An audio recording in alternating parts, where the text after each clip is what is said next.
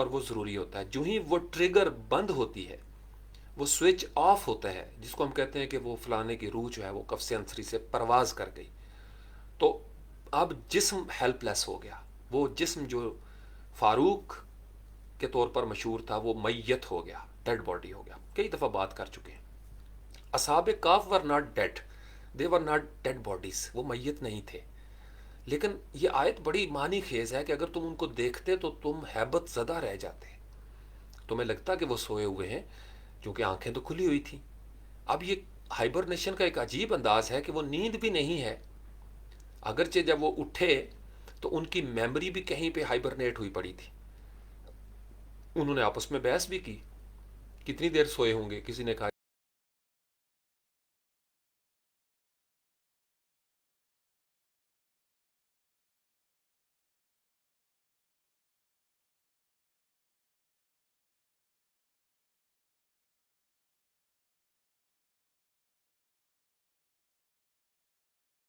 مطلب تو یہی بنتا ہے کہ آپ نرمی سے بات کرنا، ولیتلطف.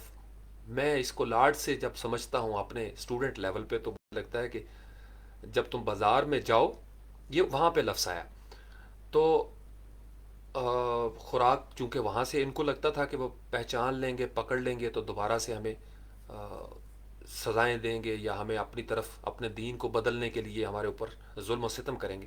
تو ولیتلطف یعنی بلینڈ ان کر جانا، وہاں پہ اس طریقے سے جانا کہ پکڑے نہ جانا، اور بالکل لو جس کو کہتے ہیں نا انڈر گراؤنڈ ہو کے وہ والی سچویشن ہمیں ولیتلطف میں. اور لطافت کے ساتھ بھی اس کا تعلق ہو سکتا ہے کہ لطیف ہو کے جانا، کثیف نہ ہونا. یوں بھی سمجھ لیجئے کہ یعنی اتنا نمایاں نہ کرنا خود کو کہ پکڑے جائیں اور ہمارا راز کھل جائے اور ہم اپنے مشن سے رک جائیں جو جس مقصد کے لیے ہم نے ہجرت کی ہے. اس میں نوجوانوں کے لیے بڑا لیسن ہے. زمانہ یہ دجالی نظام کا زمانہ، آپ کی زندگی میں دو آپشن ہوں گے. یا آپ اپنے سماج، اپنے عہد کے جہالت بھرے انداز کو اپنا لیں اور ان کے مطابق زندگی گزاریں، تو پھر آپ سے ساری دنیا خوش ہو جائے گی. آپ کا کانٹینٹ وائرل ہوگا، آپ ارب پتی کھرب پتی بھی ہو جائیں گے. لیکن ایک ہے مجاہدوں بھری زندگی، مشکلات کی زندگی، اور وہ اسی یقین کے ساتھ آپ کے سامنے آئے گی کہ آپ نے ایک اٹرنل لائف کی طرف جانا ہے. اور اس کے لیے اصحاب کہف بہت بڑا رول ماڈل ہے. ہر دور کے نوجوانوں کے لیے اصحاب کہف بہت رول ماڈل ہے. اور ان کی جو دعا ہے اگر آپ اس پہ غور کریں جو سورہ کہف کے اندر ہے، بہت خوبصورت دعا ہے کہ وہ نوجوان جس دور میں بھی ہوں وہ اللہ سے دعا کرتے ہیں کہ یا اللہ ہمیں اپنی رحمتوں میں شامل رکھ اور ہمارے کام کو درست کر دے، ہمارے معاملات کو اپنی حفاظت میں رکھ، ہمارے معاملات کے اوپر اپنی نگرانی رکھ، ہمیں ہر قسم کی نحوست اور نجاست سے بچا، ہمیں ہر قسم کے فتنہ پرور کے فتنوں سے بچا، ہر شریر کے شر سے بچا، ہر سازش کرنے والے کی سازش سے بچا، ہمیں مکر و فریب سے ہمیں محفوظ رکھ. یہ اصحاب کہف کی جو مینٹل اپروچ تھی اس دعا میں وہ ہمیں یہ دکھائی دیتی ہے. تو یہ ہائبرنیشن، یہ آئی ہوپ کہ ہائبرنیشن بھی سمجھ آ گیا ہوگا، ڈی کمپوزیشن بھی آپ کو سمجھ آ گیا ہوگا. آج میں یہ چاہ رہا تھا کہ تھوڑا سائنٹیفک انداز میں اس کے بارے میں چھان بین کریں، اس کو مزید کھولیں. آئی ڈونٹ نو کہ کتنی آواز اب تک پہنچی، کتنا رکا، لیکن یہیں پہ ہم اس کو روک لیتے ہیں، اتنا کافی ہے. کوشش کریں گے کل ان شاء اللہ تعالیٰ یا پرسوں جب بھی اللہ تعالیٰ کی طرف سے توفیق ملی اور اس میں وقت ملا تو یہیں سے ہم مزید آگے، میں نے آپ کو بتایا تھا کہ سٹیپ بائی سٹیپ ہم اس پہ چلیں گے. اصحاب کہف کے اس واقعے میں ابھی بہت کچھ ہے. واقعات اس میں تین بڑے بڑے ہیں، چوتھا بھی بہت بڑا ہی ہے لیکن تین تو بہت بڑے ہیں، جس میں اصحاب کہف کا واقعہ ہے، موسیٰ علیہ السلام اور خضر علیہ السلام کا واقعہ ہے، اور بادشاہ ذوالقرنین کا واقعہ ہے، اور اسی میں یاجوج ماجوج کی کہانی بھی آتی ہے. تو ابھی ہم صرف اصحاب کہف کو لیں گے، چونکہ اصحاب کہف کے واقعے سے پہلے 10 آیتیں ہیں، اور 10 آیتوں کو اگر آپ غور سے پڑھ کے سو جائیے، آج دیکھیے گا ضرور میرے کہنے پر، اس کے اندر قرآن کا ایک بڑا خوبصورت انداز بیان ہوا ہے، آپ کے عقیدے کی وضاحت ہوئی ہے. غور سے دیکھیے گا کہ کیا میسج ہے اس کے اندر. اور جب وہ 9ویں آیت میں پہنچتے ہیں تو پھر وہاں سے اصحاب الکاف والرقیم کی کہانی شروع ہو جاتی ہے. لیکن پھر ساتھ ہی آگے اصحاب کاف کا کہ وہ نوجوان تھے اور وہ اس طریقے سے ان کی کہانی شروع ہو جاتی ہے. کیسے انہوں نے لوگوں کے ساتھ آرگو کیا، کیسے وہاں سے ان کو جانا پڑا، غار میں انہوں نے پناہ لی، پھر فَدَرَبْنَا کی آیت آتی ہے. تو پہلے ایک ماحول بنا، پھر اصحاب کاف کا واقعہ ہے. جب اصحاب کاف کا واقعہ آتا ہے تو پھر اللہ تعالیٰ نے اسی واقعے کی مناسبت سے پند و نصح جو نصیحت ہے وہ اس ضمن میں کچھ آیات آئی ہیں. پھر اس کے بعد دوسرا واقعہ شروع ہو جاتا ہے. جب وہ واقعہ ختم ہوتا ہے تو پھر اس کے بعد ایکسپلینیشن ہے کچھ چیزوں کی باغ والوں کے حوالے سے. پھر یہ جو دو واقعات ہیں موسیٰ علیہ السلام والے اور ذوالقرنین، ان میں کوئی خاص ایکسٹرا چیز ہمیں اس طریقے سے نظر نہیں آتی. یعنی جو ہی موسیٰ علیہ السلام کا اور خضر علیہ السلام کا واقعہ ختم ہوتا ہے، جو ہم نے کل بھی ڈسکس کیا تھا، 16واں سپارہ جہاں سے شروع ہوتا ہے، اس سے پہلے 15ویں سپارے کے بالکل آخر میں وہ آیت ہے ستجدونی انشاءاللہ، جہاں پہ وہ کمیونیکیشن ہو رہی ہے کہ مجھے آپ انشاءاللہ تابع دار پائیں گے، میں صبر کروں گا. تو اس میں بھی بڑا خوبصورت ایک پہلو ہے. مجھے لگتا ہے کہ اس کے اندر ایک فلوسافیکل گریجول پیٹرن ہے. اس ترتیب سے یہ واقعات کو بتایا گیا کہ اس کے اندر ہمیں ایک خوبصورت ٹیمپلٹ بھی دکھائی دیتا ہے. کالا علم اقل لکا انک لن تستطیع معی صبرا، تو وہ بولے گویا ہوئے کہ میں نے آپ سے کہا تھا آپ سے صبر نہیں ہوگا. تو پھر وہ جو واقعات ہیں وہ کھلے. خضر علیہ السلام کے حوالے سے بڑی خوبصورت ٹیمپلیٹنگ، اسی میں لفظ لدنا یا لدنی آیا ہے، جس سے علم لدنی آیا ہمارے تصوف کے اندر. جو نازل ہوتی ہے اوپر سے کوئی چیز کسی اور کی طرف سے جو علم ملتا ہے اس کو لدنی کہا جاتا ہے، یا لدن مل لدن، یعنی جو نازل ہو رہا ہے. تو وہ حضرت خضر علیہ السلام کے پاس علم لدنی ہے، اور اس کی حقیقت بھی ہمارے سامنے کھل کے سامنے آ جاتی ہے کہ وہ اللہ کے بندے ہیں اور ان کو اللہ کی طرف سے رحمتوں میں شامل کیا گیا ہے، اور ان کے پاس وہ خاص الخاص علم ہے جس کی طلب میں موسیٰ علیہ السلام سوال کرتے ہیں کہ آپ کے پاس جو کچھ ہے مجھے بھی اس میں سے عنایت کیجیے. تو اس پہ کہا کہ اس کی پہلی شرط یہ ہے کہ جب تک میں خود نہ بتاؤں مجھ سے سوال نہ کرنا. یہ پہلی شرط ہے کہ آپ جب کسی مرشد یا ولی کے اس خاص ذاتی محور میں داخل ہونا چاہتے ہیں تو پھر آپ کے اوپر سوال کی پابندی لگا دی جائے گی. لیکن طلب علم کے لیے سوال ہی سب سے زیادہ ضروری ہے. لیکن جب آپ تسلیم کی منزل پہ چلے جاتے ہیں اور بالکل اس نہج میں داخل ہو جاتے ہیں تو پھر آپ اجازت کے ساتھ بولتے ہیں. یعنی کہ پابندی نہیں ہے بولنے کی، لیکن یہ ہے کہ آپ کو اتباع کرنی پڑے گی اور آپ کو اجازت لینی پڑے گی، صبر کرنا پڑے گا بہت ساری چیزوں کے حوالے سے. اور پھر اسی کے فوراً بعد ذوالقرنین کا واقعہ شروع ہو جاتا ہے. درمیان میں کوئی جیسے پہلے چل رہا تھا 5-10 آیتیں، وہ یہاں پہ نہیں آ رہی. ہاں اس میں حضرت عیسیٰ علیہ السلام کے حوالے سے بھی ذکر ہے، ان یہودیوں کا بھی ذکر ہے، ان مشرکین کا بھی جنہوں نے یہ عقیدہ گھڑ لیا تھا کہ اللہ کی اولاد ہے. جیسے مشرکین کہتے تھے کہ فرشتے اللہ کی بیٹیاں ہیں، عزیر علیہ السلام کو اللہ کا بیٹا سمجھا جاتا تھا، حضرت عیسیٰ علیہ السلام کو بھی ابن اللہ کہا جاتا تھا معاذ اللہ. تو اس کی بھی نفی کی گئی. قیامت کا بھی ذکر ہے دیگر، اور ان سب کا تعلق کاف کے ساتھ ہے. کل یا اس سے اگلے سیشن میں ہم تیسرے پیٹرن میں دیکھیں گے کہ اس کا جو نام کاف ہے وہ ان چاروں بڑے بڑے واقعات پہ کیسے اپلائی ہوتا ہے. کیا وجہ ہے کہ اس کے اندر اتنے حیران کر دینے والے واقعات ہیں انسانی عقل کو، اور کیا سائنس کبھی مشرق و مغرب کے درمیان کہیں کسی ایریے میں دفن یاجوج ماجوج کی کھوج لگانے میں کامیاب ہو جائے گی؟ چونکہ قرآن ہمیں بتا رہا ہے کہ لوہے کو پگھلایا گیا، اس پہ تانبا ڈالا گیا. میرے خیال میں ایسے ایسے ٹولز بن گئے ہیں جو دھاتوں کو، زمین میں دفن دھاتوں کو ڈیٹیکٹ کرنے میں کامیاب ہو رہے ہیں. جیسے آپ گاڑیوں پہ سفر کرتے ہیں تو وہ میٹل ڈیٹیکٹر لگائے جاتے ہیں. واللہ عالم بالصواب جی کہ وہ جو درے میں باندھا گیا تھا ہو سکتا ہے سمندر کے نیچے آ گیا ہو، این ممکن ہے زمین کے اندر کہیں بہت گہرائی میں دفن ہو گیا ہو. نو باڈی ہیز اینی آئیڈیا. لیکن جیسے نوح علیہ السلام کی کشتی کیا واقعہ ہے، تو ہمارا یہ موضوع نہیں ہوگا، لیکن ہم یہ ضرور دیکھیں گے کہ یاجوج ماجوج 21ویں صدی میں کیا تعبیر ہمارے سامنے رکھتے ہیں۔ اصحاب کہف کا میں نے آپ کو بتایا کہ 21ویں صدی میں بھی نوجوانوں کے لیے یہی لیسن ہے کہ آپ نے ہر دور میں اپنے عقیدے کے مطابق، اللہ کی وحدانیت کے مطابق ہی جینا ہے، اور جہاں پہ آپ کی زندگی ابتر ہو جائے گی وہاں پہ آپ نے اللہ سے ہی دعا کرنی ہے کہ یا اللہ ہمیں اپنی رحمتوں کے دائرے میں داخل کر، اور پھر اللہ آپ کو پناہ دے گا۔ وہ کسی کار کی پناہ ہو سکتی ہے، کسی ملک کی پناہ ہو سکتی ہے، کسی ٹھکانے کی، یا ہو سکتا ہے کہ نظام ہی ایسا پناہ والا آپ کی زندگی میں آ جائے، نظام دکھ دینے والا نظام بدلی ہو جائے، یا آپ کہیں پہ سو جائیں، صبح آنکھ کھلے اور آپ مارکیٹ میں جائیں تو نظام تبدیل ہو چکا ہو، وہ نظام جو مشرک نظام تھا، کافر نظام تھا۔ یہی ہمیں اصحاب کہف کے قصے میں نظر آتا ہے کہ وہ مزار میں آتے ہیں جہاں اگر ہم اس کو نصارہ کے پرسپیکٹو میں لیں تو ہر جگہ پہ آپ کو صلیب دکھائی دے رہی ہے، حضرت عیسیٰ علیہ السلام کے ماننے والوں کی تعداد دکھائی دیتی ہے جو کبھی وہ نہیں مانتے تھے۔ تو عین ممکن ہے کہ نظام آپ کی آنکھ کھلے تو بدل چکا ہو، کسی رات کو ہم سوئیں اور صبح پاکستان کا نقشہ ہی بدل چکا ہو، ایک ایسا نظام آ چکا ہو یہاں پہ جو میری اور آپ کی خواہش ہے، اللہ کا پسندیدہ نظام۔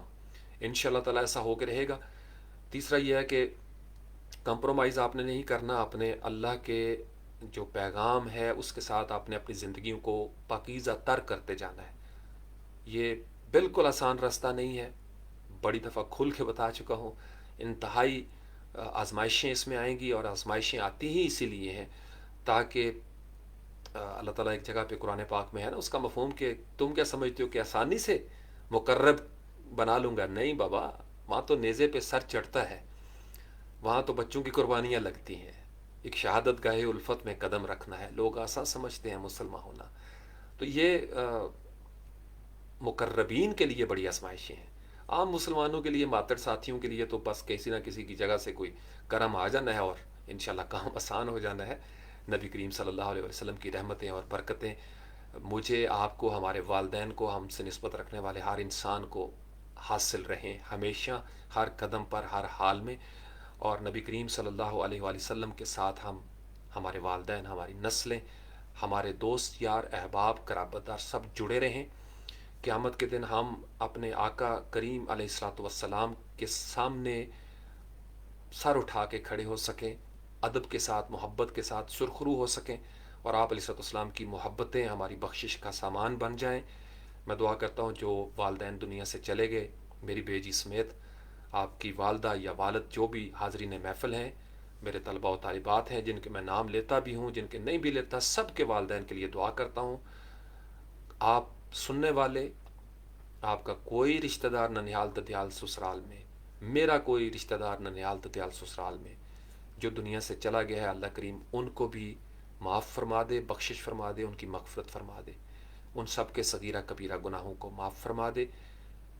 میرے اور آپ جیسے لوگ جو ہم ابھی اس زندگی کے سفر پر ہیں، آزمائشوں سے گزر رہے ہیں، اللہ کریم مجھے اور آپ کو اصحاب کہف کی شخصیت کی وہ توانائی سمجھنے کی توفیق عطا فرمائے کہ ہم نے کفر و فسق کے زمانے میں کس طریقے سے اپنی وحدانیت کے عقائد کے ساتھ زندہ رہنا ہے، اپنی پاکیزگی کے ساتھ زندہ رہنا ہے، اور کس طریقے سے ہمارے چوائس جو ہے وہ آہستہ آہستہ بہتر ہوتی جائے گی۔ ہم 21ویں صدی میں ہیں، مشکلات بہت ہیں، دجالی زمانہ ہے، فتنے ہی فتنے ہیں، دن رات آپ کوشش کیجئے قرآن پاک کے ساتھ جڑ جائیں، اپنی طرف سے بہتر کرنے کی کوشش کریں، پھر اللہ تعالیٰ کی ذات۔ اصحاب کہف کے واقعے میں شروع میں یہ ہے کہ جب وہ نیک لوگ اس طرف آئے تو اللہ نے ان کی ہدایت میں اضافہ بھی کر دیا، ان کے دلوں کو مربوط کر دیا، مضبوط کر دیا، اور انہیں ایک سارٹ آف چن لیا اپنے لیے۔ تو آپ نوجوانوں کی جوانیاں سلامت رہیں، آپ ہمیشہ معتبر رہیں، محترم رہیں، باوقار رہیں۔ آپ کے دل میں جب ایسی طلب پیدا ہوگی تو اللہ آپ کی ہدایت میں اضافہ کر دے گا۔ میرا بڑا ایمان ہے، قرآن اس کے اوپر سند لگاتا ہے، ممکن ہی نہیں، ایسا ہو ہی نہیں سکتا، کیونکہ یہ اللہ کا وعدہ ہے اور اللہ کا وعدہ برحق ہے کہ آپ اس سے دعا کریں اور وہ دعا قبول نہ کریں۔ پنجگانہ نماز کی پابندی کیا کریں، نماز بہت اچھی دعا کا ایک اہتمام ہمیں کر کے دیتی ہے۔ اگر ہم سورۃ الفاتحہ کو ہی اپنا معمول بنا لیں تو بہت خوبصورت دعا ہے، اور اگر آپ یقین سے دعا کر رہے ہوں کہ ہمیں سیدھا راستہ چاہیے، انعام یافتہ کا راستہ چاہیے، اور ہم نے گمراہ نہیں ہونا، گمراہوں کے پیچھے نہیں چلنا، ہم نے مغضوب نہیں ہونا، غضب یافتہ لوگوں کی اتباع میں نہیں چلنا، تو پھر ممکن ہی نہیں کہ آپ کو وہ راستہ دکھائی نہ دے جس کو صراط مستقیم کہا جاتا ہے۔ یہ سارا اہتمام اس لیے ہے کہ زیادہ سے زیادہ وقت چلتے پھرتے اٹھتے بیٹھتے کروٹ در کروٹ اللہ کے ذکر کے ساتھ ہماری زبانیں تر رہیں، اور ہم اپنی اپنی تنہائیوں میں محفلوں میں ڈرتے کانپتے رہیں کہ پتہ نہیں کیا بنے گا۔ میرے اپنی بیجی کا آپ کو واقعہ سنایا تھا دنیا سے رخصت ہونے سے 2-3 دن روز پہلے، کہ مالک تا سامنا ایڈا سوکھا بھی نہیں۔ تو جو انسان ڈرتا ہے اپنی تنہائیوں میں، محفل میں رونا تو آسان ہے، رو بھی پڑتا ہے انسان دوسروں کو دکھانے کے لیے، لیکن اصل رونا وہی ہے واسف باسفا کے مطابق کہ آپ ہوں، رات کی تنہائی ہو اور اللہ ہو، اور پھر آنسو جاری ہو جائے۔ کیا بات ہے ان آنسوؤں کی! اللہ کریم مجھے اور آپ کو وہ آنسو عطا فرمائے جس سے ہمارے مسلے بھیگ جائیں تنہائی میں، تہجد میں، اور اللہ کریم ہمارے آنسو اگر محفل میں بہانے کی ہمیں توفیق دے تو وہ آنسو بھی صادق ہوں، خلوص والے ہوں، اور ان آنسوؤں کے بہنے سے محفلوں میں برکت آ جائے، کیونکہ جب بارش برستی ہے تو رحمت برستی ہے، اور پھر مردہ زمین زندہ ہو جاتی ہے۔ کاش کبھی کوئی آنکھ سے ایسا آنسو ٹپکے کہ ہماری مردہ زمین زندہ ہو جائے، مردہ ضمیر زندہ ہو جائے، ہمارا دل جاگ جائے۔ بہت ساری دعائیں آپ کے رزق میں اضافے کے لیے، آپ کی جوانیوں کی سلامتی کے لیے۔ اللہ کریم آپ کو ہمیشہ اپنی حفظ و امان میں رکھے۔ جو چلے گئے اللہ کریم ان کے حال پر رحم فرمائے، ہم جو موجود ہیں اور ہمارے بعد جو بچے آئیں گے اللہ کریم ان کے لیے آسانیاں فرمائے، ان کو اپنی حفظ و امان میں رکھے۔ اس وطن کو اللہ کریم سدا سلامت رکھے، مہکتا ہوا رکھے، تر و تازہ رکھے۔ اس وطن کے گمنام مجاہدین کو سلام، اللہ کریم ان کو اپنی سلامتی کے جہان میں رکھے، اپنی جناب سے ان پر رحمت نازل فرمائے اور ان پر برکت نازل فرمائے۔ اللہ کریم مجھے اور آپ کو اپنا پسندیدہ انسان بننے کی توفیق عطا فرمائے۔ وہ ہمیں ایسے دوستوں سے ملوائے، ایسی کتابوں کے پاس لے جائے، ایسے ذرائع تک پہنچا دے، ایسے اسباب پیدا فرما دے کہ ہم اس حال میں دنیا سے رخصت ہوں کہ وہ ہم سے راضی ہو اور ہم اس سے راضی ہوں، اور وہ ہمیں توفیق ہی نہ دے کہ ہم کسی ایسے راستے پر جائیں جو اس کی ناراضگی کا راستہ ہے۔ ہم، میں اور آپ، منٹھارا کا صلی اللہ علیہ وآلہ وسلم کے مرکز کے ساتھ جڑے رہیں، ہماری نسبت وہی رہے صلی اللہ علیہ وآلہ وسلم۔ سبحان ربک رب العزت عما یصفون وسلام علی المرسلین والحمد للہ رب العالمین۔ رب ارحمہما کما ربیانی صغیرا، رب ارحمہما کما ربیانی صغیرا، رب ارحمہما کما ربیانی صغیرا، ربنا اغفر لی ولوالدی وللمؤمنین یوم یقوم الحساب۔ السلام علیکم ایھا النبی ورحمۃ اللہ وبرکاتہ۔ السلام علینا وعلی عباد اللہ الصالحین۔ السلام علیکم ورحمۃ اللہ وبرکاتہ۔